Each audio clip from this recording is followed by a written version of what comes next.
Hello students, class 11 chapter number 1 sets. पिछले video में हमने सेट्स के बारे में पढ़ा था कि सेट क्या होता है। ठीक है, उसका डेफिनेशन देखे थे। सेट के दो अलग अलग फॉर्म देखे थे हमने, रोस्टर फॉर्म और सेट बिल्डर फॉर्म। आज हम लोग जो देखेंगे वो है सेट के टाइप्स, है ना। टाइप्स ऑफ सेट्स के बारे में पढ़ते हैं। टाइप्स ऑफ सेट्स डिवाइड किया गया है 6 टाइप्स में। इसको एक्चुअली डिवाइड किया गया है 6 टाइप ऑफ सेट्स में। सबसे पहला जो सेट है, ठीक है, सबसे पहला वो हम लोग पढ़ते हैं एम्प्टी सेट। एम्प्टी सेट मतलब एक ऐसा सेट जिसमें कोई भी एलिमेंट ना आए। जैसे एग्जांपल लेते हैं,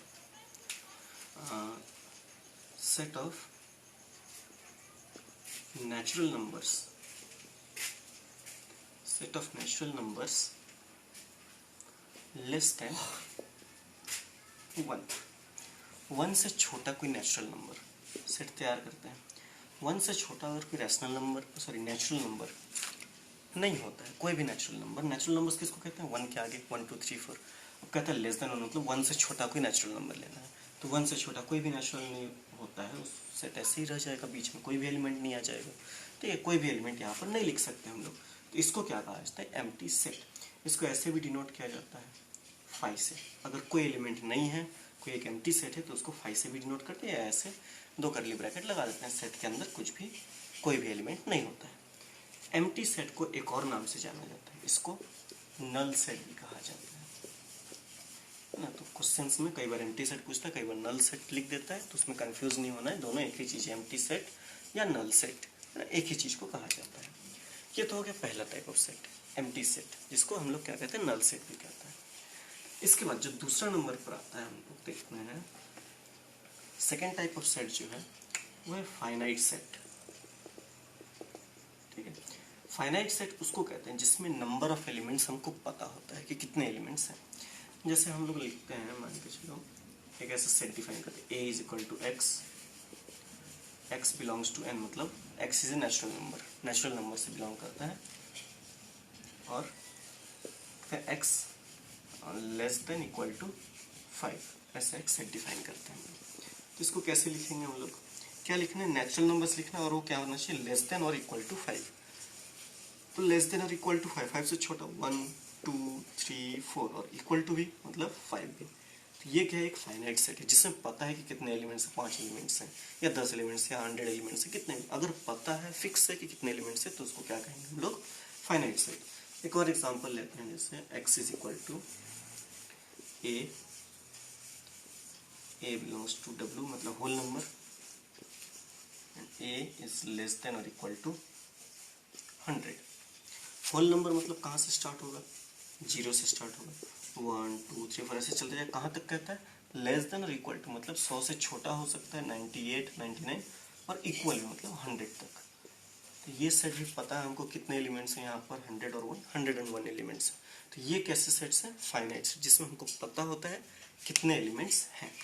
तो हम देखें दो टाइप का सेट। पहला एम्प्टी सेट, एम्प्टी सेट को और क्या कहते हैं हम लोग? नल सेट भी कहते हैं, जिसमें कोई भी एलिमेंट नहीं होता है। दूसरा क्या है? फाइनाइट सेट, जिसमें हमको पता होता है कि एलिमेंट्स कितने हैं, फिक्स होते हैं कुछ एलिमेंट्स। तीसरा हम लोग पढ़ेंगे, दो टाइप के हो गए। तीसरा नंबर जो है वो है इनफाइनाइट सेट। ठीक है, थर्ड हो गया इनफाइनाइट सेट। इनफाइनाइट सेट क्या है? जिसमें हमको पता नहीं होता है कि कितने एलिमेंट्स हैं, इन्फिनिटी तक जा सकता है ये।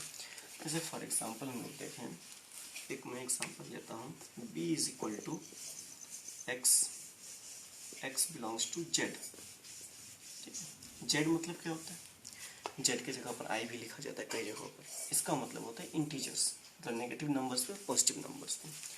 एंड अगर मैं लिख दूँ एक्स इज लेस देन और इक्वल टू 5, तो b कैसा बनेगा? कहता है 5 से छोटा या बराबर। तो 5 के बराबर लिखना है, 5 4 3 2 1 0। जेड मतलब इंटीजर्स, मतलब नेगेटिव नंबर्स पे आएंगे इसमें, तो -1 -2 माइनस, ऐसे चलते जाएगा, ये हमको नहीं पता कहाँ तक जाएगा। ठीक है, कितना भी बड़ा नंबर लिख सकते हैं, वो इसमें क्या है? इंक्लूड हो जाएगा। तो x बिलोंग्स टू जेड मतलब इंटीजर्स, x लेस देन और इक्वल टू 5, इसमें नहीं पता हमको कितने एलिमेंट्स है, तो इसको क्या लिख सकते हैं हम लोग? कि ये इनफाइनाइट सेट है। ठीक है, एक और एग्जांपल लेते हैं, y is equal to y where y belongs to n, natural number है हमारे, तो y belongs to n and y is a multiple of 3। कहता है y क्या है, नेचुरल नंबर है, मतलब 1 से बड़ा, 1 या 1 से बड़ा, 0 से बड़े नंबर्स सारे नेचुरल नंबर्स होते हैं, मल्टीपल ऑफ 3 मतलब 3 के टेबल में आने चाहिए। तो y बिलोंग्स टू n मतलब नेचुरल नंबर्स 1 से स्टार्ट होता है, और यहाँ पर क्या कह रहा है 3 का मल्टीपल होना चाहिए, तो 1 हम लोग नहीं लिख सकते क्योंकि वो 3 के टेबल में नहीं आता है, 2 हम लोग नहीं लिख सकते, वो भी 3 के टेबल में नहीं आता है, 3 हम लोग लिख सकते हैं क्योंकि 3 के टेबल में आता है। तो ऐसे ही नंबर्स हम लोग छाटते जाते हैं जो 3 के टेबल में आता है, 3, 6, 9, 12, 15, 18, 21, 24, 27, 30, 33, 36, 39, 42, ऐसे क्या है ये चलते जाएगा, हमको नहीं पता कितना दूर तक हम लिख सकते हैं ना, इसके नंबर ऑफ एलिमेंट्स फिक्स नहीं है। तो ये क्या है, इनफाइनाइट सेट है। तो इनफाइनाइट सेट में क्या होता है, कितने एलिमेंट्स हैं हम ये नहीं बता सकते, उसमें इनफाइनाइट नंबर ऑफ एलिमेंट्स हो सकते हैं। ठीक, ये 3 टाइप के सेट हो गए। चौथा जो सेट है, अभी हमने देखा एक खाली, एक जिसमें भरे हुए हैं एलिमेंट्स, हमको पता है कितने एलिमेंट्स हैं, और एक जिसमें हमको नहीं पता कि एलिमेंट्स कितने हैं। चौथा टाइप का सेट कहा जाता है singleton set.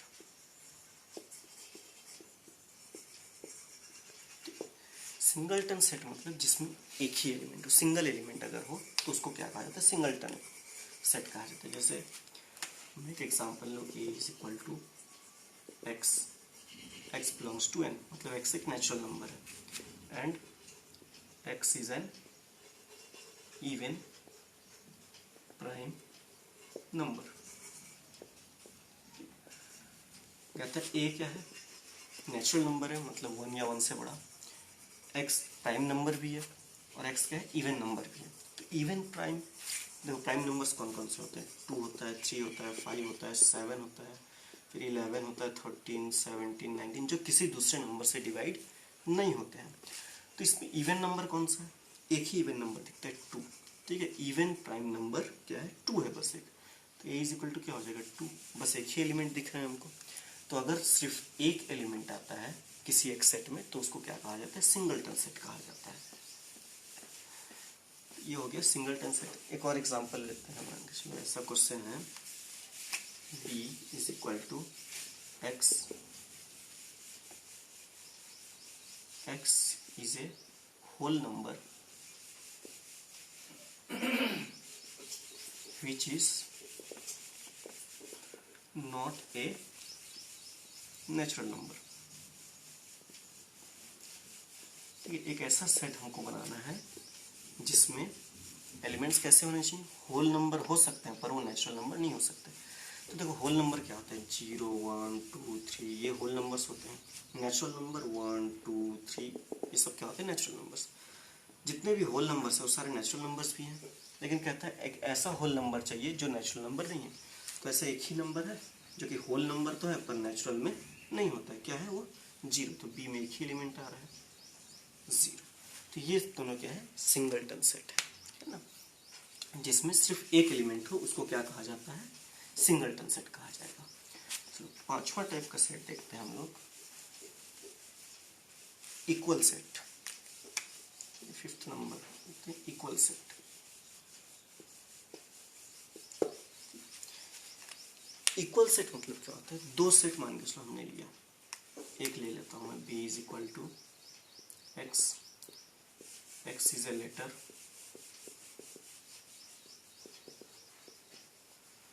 In the word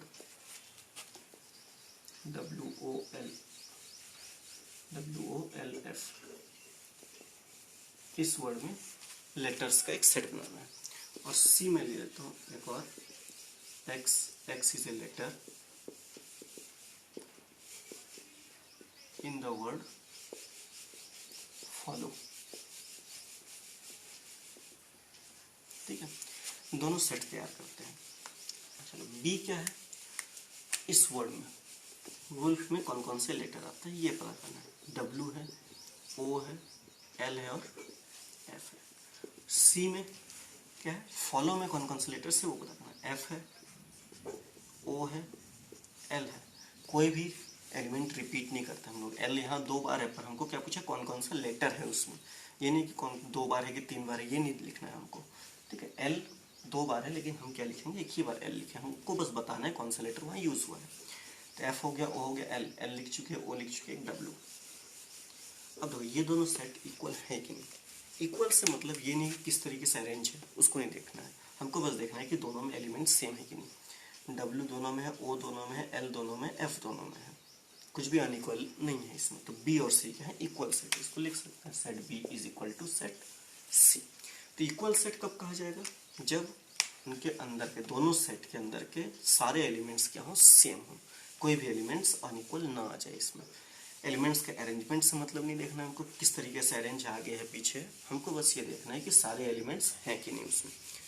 तो दो सेट इक्वल कब कहलाते हैं, जब उनके सारे एलिमेंट्स सेम हो। When both the sets include the same elements then the sets are known as equal sets. अब एक लास्ट टाइप का सेट है, 6 नंबर हम लोग देखते हैं, इक्विवेलेंट सेट।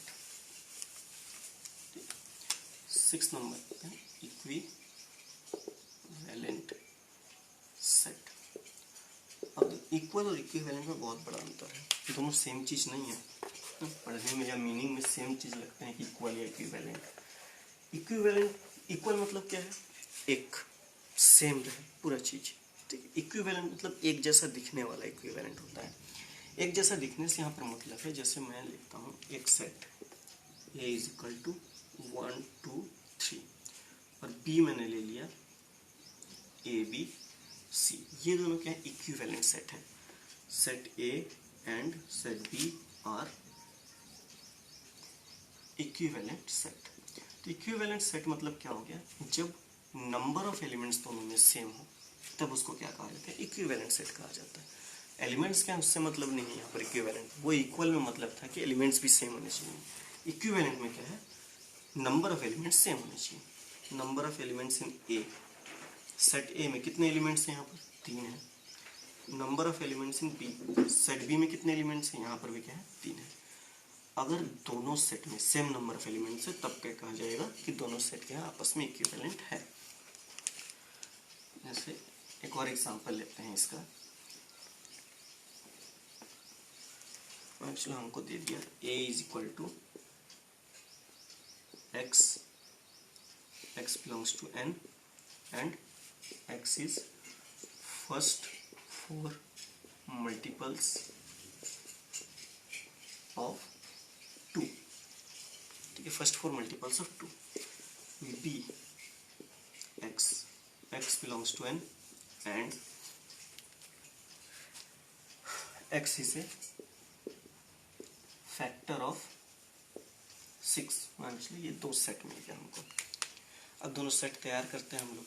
ये क्या है, सेट बिल्डर फॉर्म में, रोस्टर फॉर्म में लिखते हैं हम लोग। ए इज इक्वल टू, कहते हैं एक्स क्या है, नेचुरल नंबर है, मतलब 1 या उससे बड़ा, और मल्टीपल ऑफ 2 के टेबल में आने चाहिए, और कहाँ तक, 4 तक जाना, फर्स्ट 4 मल्टीपल्स ऑफ 2। शुरू के 4 मल्टीपल लिखने, तो 2 4 6 8, ये हो गए 4 मल्टीपल्स 2 के। बी क्या कहता है, एक्स बिलोंग्स टू, मतलब एक natural number, x is A factor of 6। 6 के फैक्टर, फैक्टर मतलब क्या होता है, जिसके टेबल में 6 आए। ठीक है, मतलब 6 जिससे पूरी तरीके से डिवाइड हो जाए वही क्या कहलाते हैं, 6 के फैक्टर्स। तो 6 किसके टेबल में आता है, 1 के टेबल में आता है, 2 के टेबल में आता है, 3 के टेबल में आता है और 6 के टेबल में आता है। तो 6 के कितने फैक्टर हो गए, 4 फैक्टर्स। यहाँ पर भी 4 मल्टीपल ऑफ 2 है। नंबर ऑफ एलिमेंट्स इन ए में कितने एलिमेंट्स हैं, यहाँ पर 1 2 3 4 एलिमेंट्स हैं। और number of elements in B में कितने एलिमेंट्स हैं, 1 2 3 4, इसमें भी 4 एलिमेंट्स हैं। जब दोनों के नंबर ऑफ एलिमेंट्स सेम है तब क्या कहा जाएगा कि ए और बी क्या है, इक्विवेलेंट सेट है। दोनों इक्वल सेट नहीं है, एलिमेंट्स अलग अलग हैं। एलिमेंट्स भी अगर सेम रहते तो वो क्या कहलाते हैं, इक्वल सेट भी कहलाते हैं। नंबर ऑफ एलिमेंट्स सिर्फ सेम है तो इनको क्या कहेंगे हम लोग, इक्विवेलेंट सेट कहेंगे। तो हमने अभी तक क्या देखा, 6 टाइप के सेट देखे। पहला था एम्प्टी सेट, जिसको हम लोग क्या कहते हैं, नल सेट भी कह सकते हैं, जिसमें कोई भी एलिमेंट नहीं होता। सिंगलटन सेट, जिसमें सिर्फ एक एलिमेंट होता है, वो सिंगलटन सेट कहलाता है। फिर क्या होता है, फाइनाइट सेट। फाइनाइट सेट में क्या होता है, जिसमें हमको पता होता है नंबर ऑफ एलिमेंट्स कितने हैं। फिर एक था इनफाइनाइट सेट, जिसमें हमको नहीं पता कितने एलिमेंट्स हैं, इनफाइनाइट नंबर ऑफ एलिमेंट्स हो सकते हैं। फिर इसके बाद इक्वल सेट, जिसमें दो सेट को इक्वल कब कहा जाता है, जब उनके सारे एलिमेंट्स क्या हो, सेम हो। और इक्विवेलेंट मतलब जिसमें नंबर ऑफ एलिमेंट्स बस सेम हो। ओके, ये तो हो गए टाइप्स ऑफ सेट के बारे में। एक्सरसाइज हम लोग आगे के वीडियोस में सॉल्व करेंगे। अभी आगे के टॉपिक्स देखते हैं हम लोग। इसके बाद एक टॉपिक आता है सबसेट का। ठीक है, एक टॉपिक है सबसेट, इसको ऐसा डिनोट किया जाता है। तो सबसेट मतलब क्या होता है देखते हैं, एक एग्जांपल से इसको समझते हैं। एक सेट है, मान के चलो सेट ए, इसमें मैं लिखा 1 2 3 4 5, ऐसा एक सेट बना दिया मैं, सेट ए। अब इसके कुछ एलिमेंट्स उठा करके मैं दूसरा सेट बनाता हूँ। 1 2 3 4 5 में से मान के चलो मैंने 2 और 4 को लिया, 2 और 4 लेकर के मैंने एक सबसेट बनाया, इसको लिया और इसको लिया। 2 और 4 को लेकर के एक नया सेट बनाया, इसको मान लेता हूँ मैं कि ये बी है। 1 और 5 को लेकर के एक दूसरा सेट बनाता हूँ, 1 और 5 को लेकर के एक दूसरा सेट बनाया मैंने सी। 1 2 3 शुरू के 3 को लेकर के मैंने एक तीसरा सेट बनाया डी। अब ये जो सेट, नए सेट तैयार हो रहे हैं, ठीक है, ये बी सी डी 2 4 1 5 और 1 2 3, इनके एलिमेंट्स को अगर देखें तो ये कहाँ से लिए गए हैं, पहले सेट से लिए गए हैं। ए के सेट में से, ए सेट में से कुछ एलिमेंट्स को निकाल करके एक नया सेट तैयार कर रहे हैं। तो ये जो नया सेट, छोटा वाला सेट बन रहा है, किसी बड़े सेट के कुछ एलिमेंट्स को निकाल करके एक नया छोटा सा सेट बनाया जा रहा है। इस छोटे सेट को क्या कहा जाएगा कि ये पहले वाले सेट का क्या है, सबसेट है। कहा जाएगा कि B is a subset of A. ठीक है, B is a subset of A. क्यों? क्योंकि बी के जो एलिमेंट्स हैं वो ए में से लिया गया है, 2 और 4। सी को भी लिख सकते हैं, C is a subset of ए, क्योंकि सी के जो एलिमेंट्स हैं वो ए से लिए गए हैं, जैसे 1 ए से लिया गया है, 5 भी ए से लिया गया है। ठीक, डी के एलिमेंट्स 1 2 3, 1 2 3, ये तीनों उठा करके डी बनाया गया। ये भी क्या है, ए से लिए गए हैं, ए सेट के एलिमेंट्स को लेकर बनाया गया है। तो डी को भी लिख सकते हैं हम लोग, D is a subset of A. ठीक है, अब इतना लंबा लाइन हम नहीं लिखते हैं, इसको क्या करते हैं, सिंबल्स का इस्तेमाल करके हम छोटा सा लिख लेते हैं। B is a subset of A, या C is a subset of A को ऐसे लिखते हैं, C is a subset of A, D is a subset of A, D is a subset of A. ये सिंबल है subset का। ठीक, मतलब ए बड़ा सेट है और उसमें से बी बनाया गया, B is a subset of A है इसका मीनिंग। ये हो गया सबसेट के बारे में। अब सबसेट में कुछ देखते हैं हम लोग, बहुत सारे सबसेट्स बनाए जा सकते हैं एक छोटे से सेट का। जैसे मैंने सिर्फ 2 एलिमेंट्स लिया, मान के चलो एक सेट है मेरे पास, सेट ए, इसमें दिया है 1 और 2। अब मैं इसके सबसेट बनाता हूँ। सबसेट क्या क्या बन सकता है, देखो एक सबसेट सिर्फ 1 को लेकर के एक नया सेट बना सकता हूँ, सिर्फ 2 को लेकर के एक नया सेट बना सकता हूँ, दोनों 1 2 को लेकर के एक नया सेट बना सकते हैं। ठीक है, मान लेते हैं इनका कुछ नेम दे देते हैं, एम एन ओ।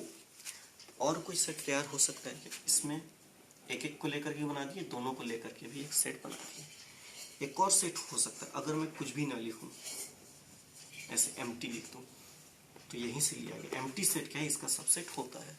ठीक है, एम्प्टी सेट को कहा जाता है, इसके अंदर कुछ भी ना लेकर के एक सेट बनाया है, तो वो क्या है, एम्प्टी सेट, वो भी क्या है, इसका सबसेट है। ऐसे भी लिख सकते हैं हम लोग।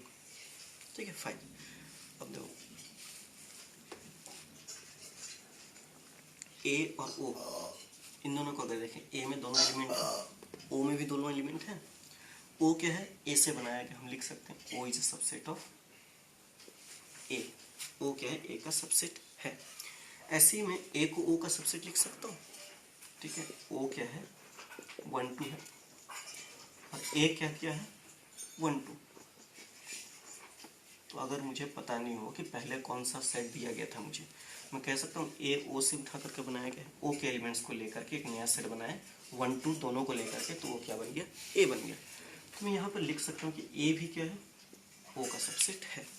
अब देखिए, ये प्रॉपर्टी होता है सबसेट्स का, कि अगर कोई 2 सेट आपस में एक दूसरे के सबसेट हैं, जैसे यहाँ पर क्या है ओ ए का सबसेट है ना, ओ ए का सबसेट है और ए ओ का सबसेट है, 1 2 ओ में भी 1 2 है। अगर कोई दो सेट आपस में एक दूसरे के सबसेट है, इसका मीनिंग निकलता है कि ये दोनों आपस में क्या है, इक्वल है। एक प्रॉपर्टी है सबसेट का, एक प्रॉपर्टी मान लीजिए सबसेट का एक प्रॉपर्टी कि अगर दो सेट आपस में एक दूसरे के सबसेट हैं तो वो क्या होते हैं, आपस में इक्वल होते हैं। अगर ऐसे दिया है क्वेश्चन में कहीं पर, A is a subset of B and B is a subset of A, इसका मतलब होता है कि ए और बी आपस में क्या है, इक्वल है। ये हो गया पहला प्रॉपर्टी। दूसरा प्रॉपर्टी ये है कि अगर मान के चलो if A is a subset of B and B is a subset of C, A B का सबसेट और बी सी का सबसेट है, इसका मतलब होता है implies A is a subset of C. ठीक है, इसको एक एग्जांपल देखते हैं। मान लेते हैं एक सेट है सी 1 2 3, कहता है बी सी का सबसेट है, B is a subset of C, मतलब बी सी में से कुछ लेकर के बनाया गया। मान के चलो बी हम मान लेते हैं कि 1 और 3 को लेकर के मैंने बी बनाया, बी हो गया सी का subset, B is a subset of C. अब ए कहते हैं A is a subset of B, मतलब ए क्या है, बी के एलिमेंट्स को लेकर के बनाया गया। मान के चलो 3 को लेकर के मैंने एक नया सेट बनाया ए, तो ए क्या हो गया, बी का सबसेट हो गया, ए इज सबसेट ऑफ बी। अब देखो 3 सी में भी था, तो मैं ये भी कह सकता हूँ कि ए 3 से उठा करके बनाया गया, सॉरी सी से उठा करके ए बनाया गया। सी के एलिमेंट, सी का एक एलिमेंट 3 लिए हैं और उससे क्या बना दिया हम लोग, ए बना दिया। इसका क्या मीनिंग निकला कि बी सी का सबसेट है और ए बी का सबसेट है। इसका मीनिंग क्या हो जाएगा, ए सी का भी सबसेट है, ए इज सबसेट ऑफ सी। क्योंकि देखो यहाँ पर 3 जो लिखे हम लोग ए में, सी में भी 3 था, हम ये भी कह सकते हैं कि सी में से उठा करके हमने ए बनाया है। तो ये हो गया दूसरा प्रॉपर्टी सबसेट्स का। एक प्रॉपर्टी और याद रखना है हमको कि phi is a subset of every set. कोई भी सेट हो, उसके सबसेट्स जब लिख रहे हैं हम लोग तो फाई उसमें जरूर आता है, एम्प्टी सेट जरूर लिखना है हमको। ठीक है, फाई क्या है, हर सेट का सबसेट होता ही होता है फाई। फाई हमको लिखना ही है, किसी भी सेट का अगर हम लोग सबसेट तैयार कर रहे हैं तो हमको फाई जरूर लिखना है। ये 3 प्रॉपर्टी याद हो सबसेट का, मेन ये 3 प्रॉपर्टी, और भी प्रॉपर्टीज आएंगे बाद में, यूनिवर्सल सेट वगैरह जब पढ़ेंगे हम लोग तब। अब देखो सबसेट में एक चीज और पढ़ना है हमको, इंटरवल्स पढ़ना है।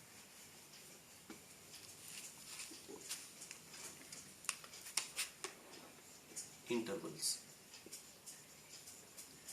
इंटरवल्स मतलब 2 पॉइंट के बीच, जैसे ये लाइन खींचते हैं, 1 है 2 है, 1 और 2 के बीच हम सारे एलिमेंट्स लिख रहे हैं, तो इंटरवल क्या हो जाएगा, 1 से लेकर के 2।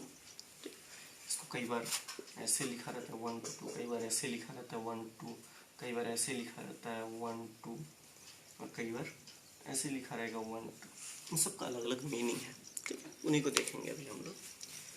पहला जो इंटरवल है ये होता है ओपन इंटरवल। ओपन इंटरवल मतलब ऐसे है, मान लीजिए ये है 1 2, ऐसे हमने राउंड किया 1 2 और इसके बीच में हमने डार्क किया, ठीक, ये होता है ओपन इंटरवल। ओपन इंटरवल का मीनिंग होता है कि 1 और 2 इंक्लूडेड नहीं है। ऐसे हम अगर लिखें कि 1 less than x less then 2, मतलब 1 और 2 इंक्लूडेड नहीं है। अगर इक्वालिटी का साइन रहता मतलब 1 इंक्लूड होता, 1 इज इक्वल टू भी लिखते हैं हम लोग, तो अगर इंक्लूडेड नहीं है तब इसको क्या कहा जाएगा, ये ओपन इंटरवल है। और इसको लिखने का तरीका क्या है, स्मॉल ब्रैकेट का यूज किया जाता है ओपन इंटरवल में, ठीक। तो ओपन इंटरवल मतलब स्मॉल ब्रैकेट का इस्तेमाल, स्मॉल ब्रैकेट का इस्तेमाल करेंगे तो हमको समझना है कि ये जो 2 एलिमेंट्स है इनको इंक्लूड न करते हुए इसके बीच में सारे एलिमेंट्स हमको इंक्लूड करना है। जैसे कि एग्जांपल लेते हैं हम लोग, a is equal to x, x belongs to n, and x is equal to 3, 5 ऐसे मान के चलिए दिया है। तो a इज इक्वल टू क्या होगा, x का नेचुरल नंबर से 1 2 3 4 5 और x कहता है 3 और 5 के बीच में इंटरवल दिया है, ओपन इंटरवल। ओपन इंटरवल 3 और 5 के बीच में क्या आता है, 4 आता है। बस ये लिख के खत्म कर देना है हमको, ठीक है। ये क्या है, ओपन इंटरवल का मीनिंग है कि उन दोनों एलिमेंट्स को हम लोग इंक्लूड नहीं करेंगे। दूसरा जो हम लोग इंटरवल पढ़ेंगे वो क्या है, क्लोज्ड इंटरवल। दूसरा हम लोग देखते हैं क्लोज्ड इंटरवल। ऐसे नंबर लाइन पे डिनोट किया जाता है, 0 1 2। मान लो 0 से लेकर के 2 तक जा रहे हैं, तो 0 और 2 पे कॉल किए, बीच में डार्क किए और इसको भी डार्क कर देते हैं, इसको भी डार्क कर देते हैं। डार्क करने का मीनिंग क्या है कि ये दोनों को भी इंक्लूड किया गया। 0 भी है हमारा आंसर, 2 भी है हमारा आंसर और इसके बीच के एलिमेंट्स भी है हमारे आंसर। ऐसे लिखा 0 less than equal to x less than equal to 2। तो 0 के इक्वल भी है आंसर, 2 के इक्वल भी है आंसर। तो ये क्या हो गया, क्लोज्ड इंटरवल। इसको हम लोग बिग ब्रैकेट से डिनोट करते हैं, 0 to 2। इसे बिग ब्रैकेट से अगर डिनोट करें तो ये क्या होता है, क्लोज्ड इंटरवल होता है। और इसका मीनिंग होता है कि आंसर में ये दो एलिमेंट्स भी इंक्लूड है। ठीक है, ये हो गया क्लोज्ड इंटरवल। और एक थर्ड टाइप का इंटरवल, 3 टाइप के इंटरवल होते हैं टोटल।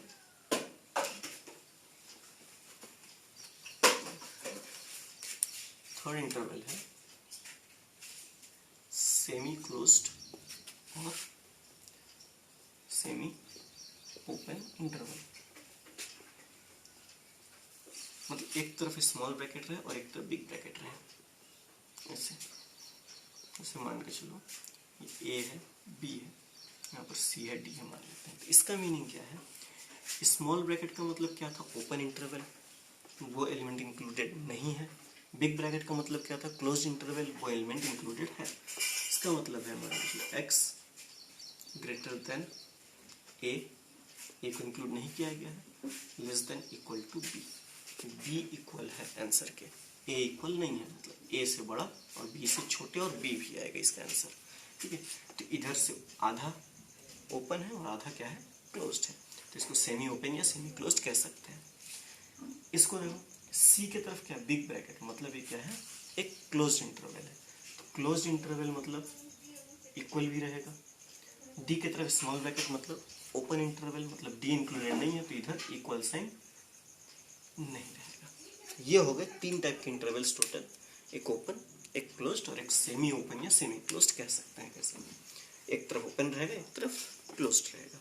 ओपन का मीनिंग वो चीज इंक्लूडेड नहीं है आंसर में, और क्लोज्ड का मीनिंग वो चीज इंक्लूडेड है आंसर में, है ना।